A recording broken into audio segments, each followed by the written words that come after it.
പക്ഷെ ഞാൻ വേറൊരു സാധനം പ്രിന്റ് ചെയ്തേ. ഞാൻ വീണ്ടും നാഗവല്ലി ആവാൻ പോവാണ്. ഞാൻ വേറൊരു സാധനം പ്രിന്റ് ചെയ്തേ. ഇത് മൊത്തം നമ്മുടെ ഇന്നലത്തെ പ്രിന്റ് ആണേ.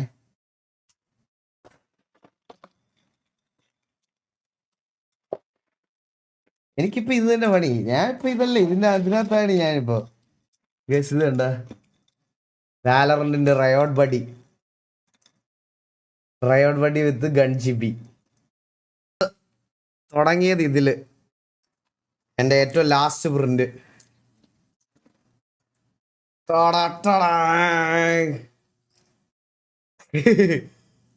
ഇത് ഏകദേശം 19 മണിക്കൂർ എടുത്ത ഒരു പ്രിന്റ് ആണ് കേട്ടോ. ഇതൊരു പാമ്പാ. ഞാൻ ഈ പരിപാടിക്കൊക്കെ പോണ സമയത്ത് ഇത് ഫുള്ള് പ്രിന്റിലിട്ടാ പോണത്. ഞാൻ കുറെ സാധനങ്ങൾ പ്രിന്റ് എടുത്ത് വോയിസ്. ഇത് കണ്ടോ നിങ്ങള്? ഇത് കണ്ടോ? ഇത് 3D പ്രിന്ററാ. ഈ സൈഡിൽ ഇങ്ങനെ ഒരു കളറും ഈ സൈഡിൽ ഇങ്ങനെ ഒരു കളറും.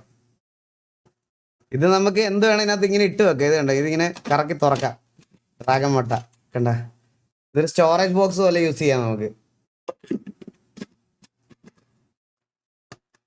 ആൻഡ് ഇനി ഒരു സാധനം ഉണ്ട് എൻ്റെ കയ്യില്, ഞാൻ കാണിച്ചു തരാവേ. ഇന്നത്തെ പരിപാടി അതായിരുന്നു. ഇന്ന് ഞാൻ പോയിട്ട്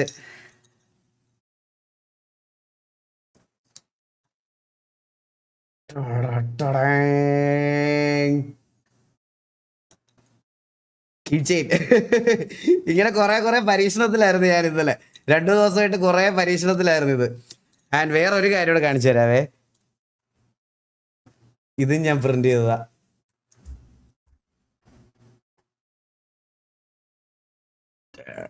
നമ്മുടെ ആദ്യത്തെ പ്രിന്റ് ഫെയിലായി പോയെങ്കിലും ബാക്കിയുള്ളതെല്ലാം നമുക്ക് സക്സസ് ആയിരുന്നു. ഇനി വേറൊരു സാധനം ഇവിടെ ഉണ്ട്. ഇതും ഞാൻ പ്രിന്റ് ചെയ്തതാ. ഇത് കണ്ടോ? ഉനോടെ കാർഡ്സ് ഒക്കെ ഇട്ട് വെക്കാൻ പറ്റുന്ന ഒരു ബോക്സ്. ക്ലിപ്പിൽ ഇങ്ങനെ ഊരാം, ഇങ്ങനെ എടുക്കാം. ഇതിനകത്ത് ഉനോടെ കാർഡ്സ് ഉണ്ടാവും. കണ്ട, ഇതെല്ലാം ഞാൻ പ്രിന്റ് ചെയ്തെടുത്തതാ. ഞാൻ എല്ലാം ഇങ്ങനെ ഓരോന്ന് പഠിച്ചുകൊണ്ടിരിക്കുകയായിരുന്നു. ഇതൊക്കെ ആക്ച്വലി ഭയങ്കര എളുപ്പമാണ്. ഇതിൽ നമുക്ക് ചില സമയത്ത് നമുക്ക് ടെമ്പറേച്ചറും കാര്യങ്ങളും ബാക്കി കാര്യങ്ങളൊക്കെ ഒന്ന് ഡീൽ ചെയ്ത് കൊടുക്കുക എന്നുള്ളതേ ഉള്ളൂ. ആൻഡ് ആ മെഷീൻ ഒരു ബീസ്റ്റാണ്, പറയാതിരിക്കാൻ വയ്യ. സത്യം പറയാലോ, നമുക്ക് എന്ത് വേണേ പ്രിന്റ് ചെയ്യാം.